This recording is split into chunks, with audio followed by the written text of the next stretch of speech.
Hello friend, polity मित्र परिवार में आप सभी का एक बार स्वागत है। जैसे हमने इसके 4 पार्ट कर लिए, राज्य, कानून वाले या बहुलवादी, डेविड स्टर्न के सिद्धांत, तो इसी सीरीज को हम आगे बढ़ाते हुए आज इसका चौथा पार्ट करेंगे, एफ सीरीज वाला। ठीक है, तो इसमें हम आज डिस्कस करेंगे कानून एवं दंड के सिद्धांत क्या होते हैं, और इससे रिलेटेड जितना क्वेश्चन है सारे हम इसमें आज एक ही वीडियो हम इसे वाइंड अप कर लेंगे। सबसे पहला क्वेश्चन है आज का, the spirit of laws. The spirit of laws किसने लिखी है? ये पुस्तक आपके लिखी है, मॉन्टेस्क्यू ने लिखी है। मॉन्टेस्क्यू ने कब लिखी थी ये पुस्तक? ये भी पेपर में पूछा जाता है। तो मॉन्टेस्क्यू ने शक्ति का पृथक्करण सिद्धांत की उत्पत्ति की थी, ये भी पेपर में आता है। ये 1748 ऐसे कुछ लगभग होगा, इसे देख लेना ये कब लिखी हुई थी, द स्पिरिट ऑफ लॉ। ठीक है, स्पिरिट मतलब कानून की आत्मा भी इसे कहा जाता है। ठीक है, तो इसका नेक्स्ट क्वेश्चन देखेंगे आज की सीरीज का। आज का नेक्स्ट क्वेश्चन है 654, विधि शब्दावली। क्या? विधि यानी लॉ। विधि शब्दावली की निम्न परिभाषा। विधि शब्दावली की निम्न परिभाषा किसने कानून को परिभाषित किया था? एक तो ये, दूसरा इस स्टेटमेंट को कैसे कहते हैं? कानून संप्रभु की इच्छा के आदेश के समान अभिव्यक्तिकरण है, जिससे जिससे उसके राजनीतिक समाज के सदस्य उसके स्वाभाविक अनुपालन करते हैं। तो ये किसने कहा था आपके? ये आपका यूकेपीएससी लेक्चर में आया है, तो ये कहा था आपके बेंथम ने। ठीक है, अब ये यूकेपीएससी में आया है, इसे हम एनालिसिस करते हैं दोबारा। ठीक है, विधि की परिभाषा ने दी थी कि कानून क्या होता है आपके? कानून संप्रभु की इच्छा के आदेश के समान अभिव्यक्तिकरण है, जिसका राजनीतिक समाज के सदस्य उसका स्वाभाविक अनुपालन करते हैं। तो ये कहा था आपके बेंथम ने। बेंथम क्या कहते हैं आपके? दो प्रकार से देखना आपसे। विधि शब्दावली में कानून को क्या परिभाषा करती है? बेंथम क्या कहते हैं कि कानून संप्रभु की इच्छा का आदेश के समान अभिव्यक्तिकरण है, जिससे राजनीतिक सम्मान के सदस्य उसके स्वाभाविक अनुपालन करना चाहते हैं। यानी वो क्या कहता है कि कानून के प्रति आदर का भाव के व्यक्ति को उस सीमा तक चाहता है जहां तक कि उसमें लाभ हो। अब दूसरा स्टेटमेंट है आपका, किसने सामाजिक आचरण का नियम करने वाले नियमों का एक समूह है, यह कहा था? तो यह कहा था आपके डिग्विन ने। डिग्वी क्या कहते हैं आपके कि क्या?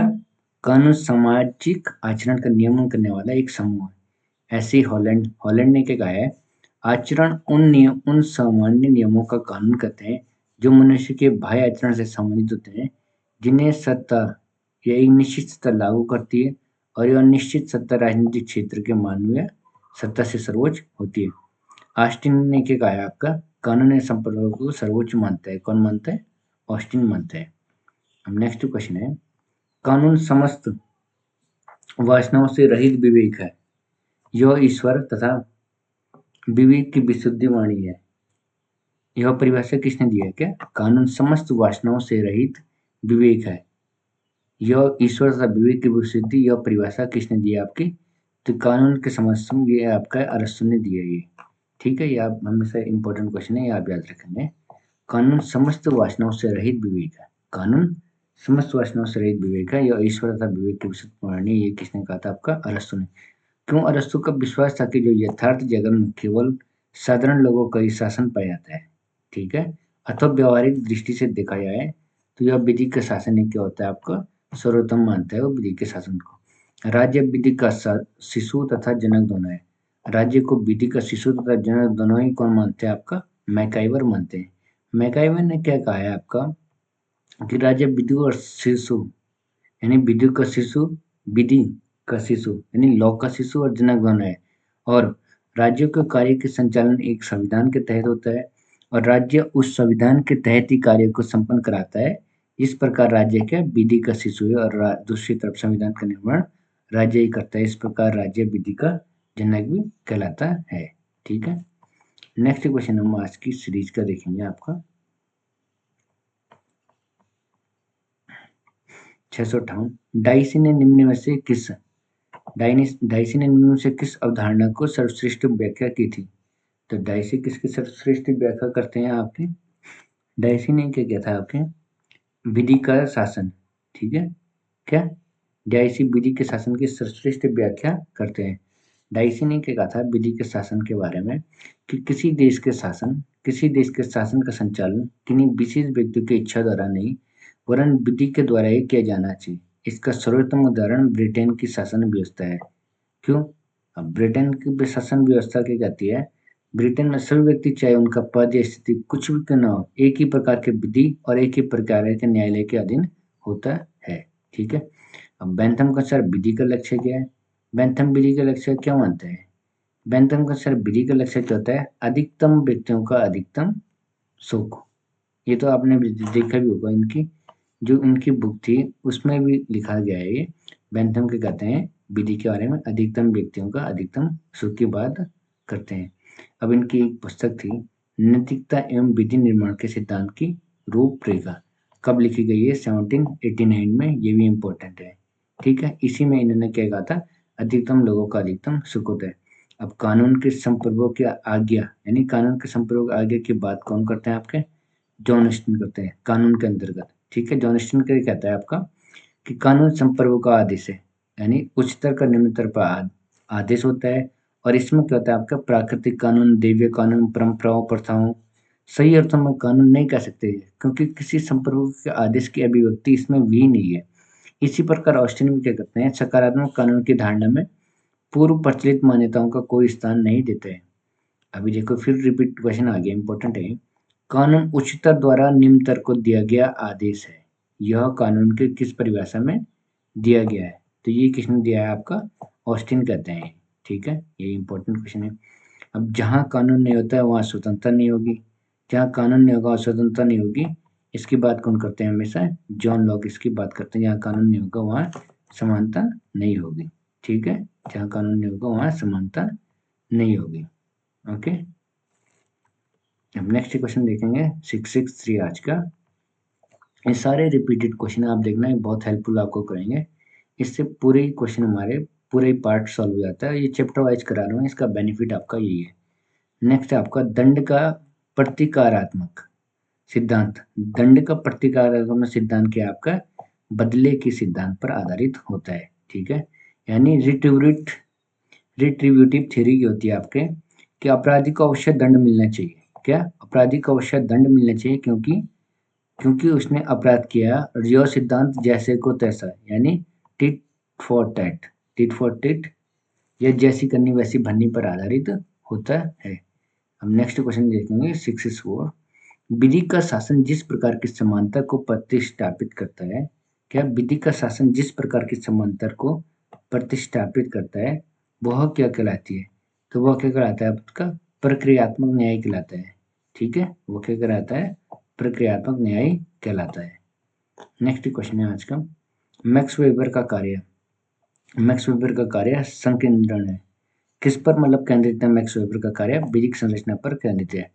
आपको पता होगा मैक्स वेबर के एक जर्मन सामाजिक वैज्ञानिक थे जिन्होंने विधिक संरचना पर क्या अपना ध्यान केंद्रित किया था। मैक्स वेबर के आदर्श प्रारूप के रूप में कानून में क्या उच्च अधिकारी और अधीनस्थ कर्मचारियों के बीच संबंध भी क्या स्थापित करते हैं। अब क्या कानून नियमों का वह समूह है जिसे राज्य मान्यता देता है और न्याय व्यवस्था में प्रशासन को लागू करता है। तो ये स्टेटमेंट किसने दिया था आपका? ये किया था आपका सालमन द्वारा। सालमन ने क्या किया था आपका? कानून के नियमों का वह समूह है न्याय व्यवस्था के प्रशासन में लागू करने के बारे में जो बात करता है। अब आता है कानून के समाधि सिद्धांत यानी कमांड थ्योरी ऑफ लॉ के फादर किसे कहा जाते हैं? तो देखा होगा हमने कमांड थ्योरी ऑफ के फादर भी कौन कहा जाते हैं? जॉन ऑस्टिन को कहा जाता है। ठीक है। 668 क्वेश्चन है आज का।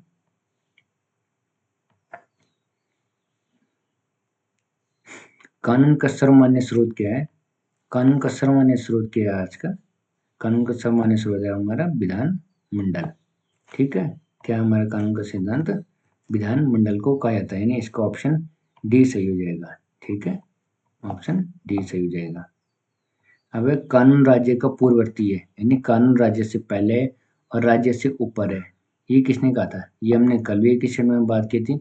इस स्टेटमेंट की बात करते हैं आपके लियो डिग्वी। लियो डिग्वी के कहते हैं कि पहले तो बोलते हैं कि बहुलवादी विचारक क्या बोलते हैं कि राज्य को सर्वोच्च संस्था नहीं मानते हैं।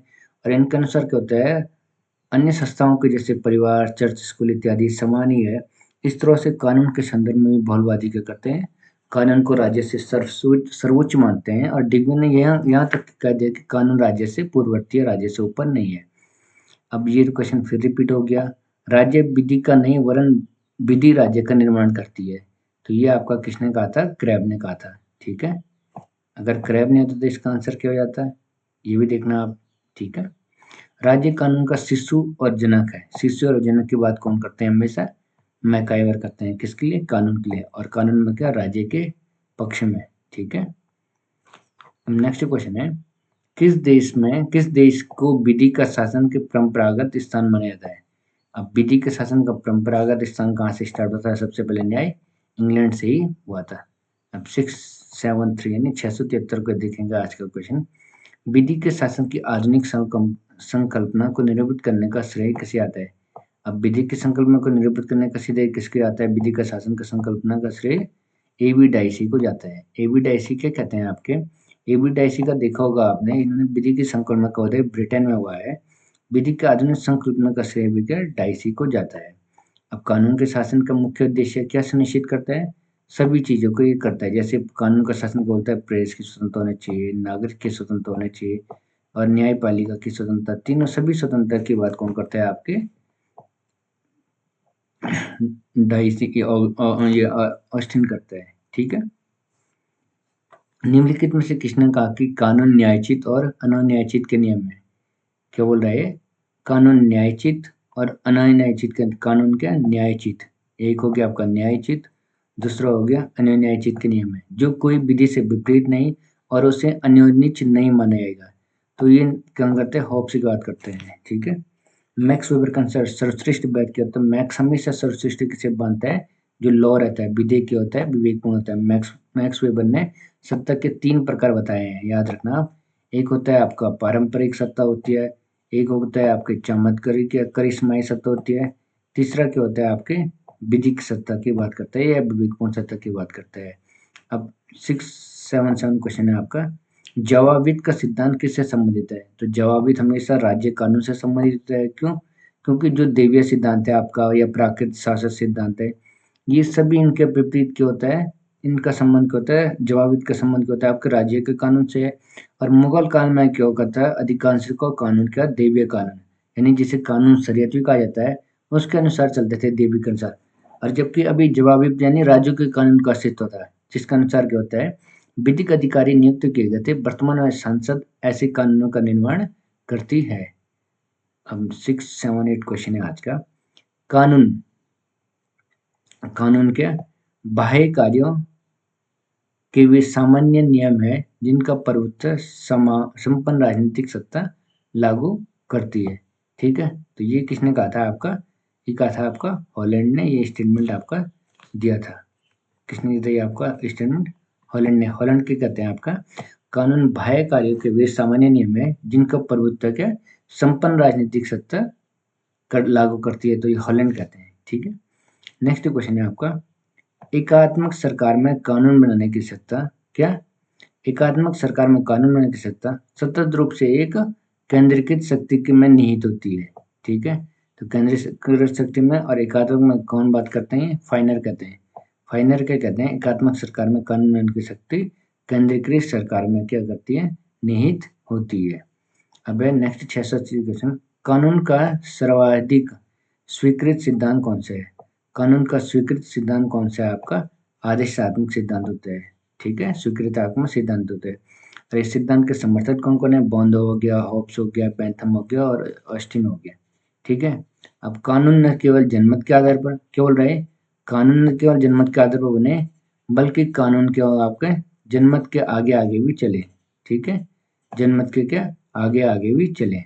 किसके? कानून के जनमत के आगे आगे भी चले। ये क्वेश्चन आप याद रखना।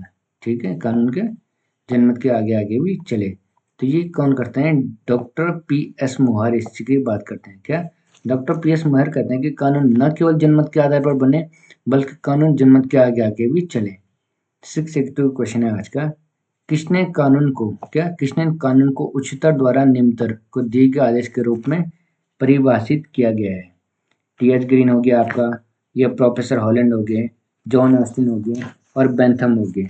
तो आपने देखा होगा इसका आंसर क्या हो जाएगा? इसकी बात कौन करते हैं आपके?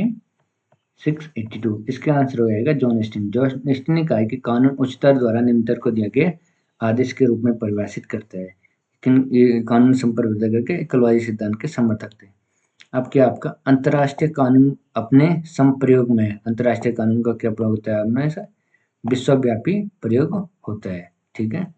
क्योंकि विश्व में क्या कहते हैं कि ये अंतर्राष्ट्रीय कानून क्या होता है, सभी देशों को पालन करने के लिए बाध्य होता है, क्योंकि ऐसे मानते हैं कि इसका पालन करने से वैश्विक शांति एवं स्थिरता क्या कायम रहेगी।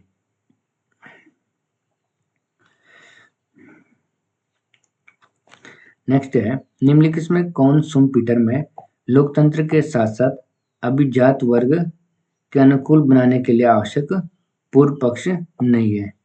पूर्व पक्ष की बात कौन करता है आपके, एक सुव्यवस्थित दलीय प्रणाली के करती है आपकी, एक जो व्यवस्थित होती है दलीय प्रणाली वो अभिजात वर्ग के अनुकूल बनाने की बात करती है, वो भी किसमें, अब देखना आप शुम्पीटर ने एक पुस्तक लिखी है, पेपर में आती है, ठीक है। शुम्पीटर ने क्या किया था, लोकतंत्र के साथ अभिजात वर्गवाद को अनुकूल बनाने के लिए दलीय प्रणाली पूर्व इच्छा नहीं बताया और इन्होंने अपनी रचना कैपिटलिज्म सोशलिज्म एंड डेमोक्रेसी 1947 में एक पुस्तक लिखी थी।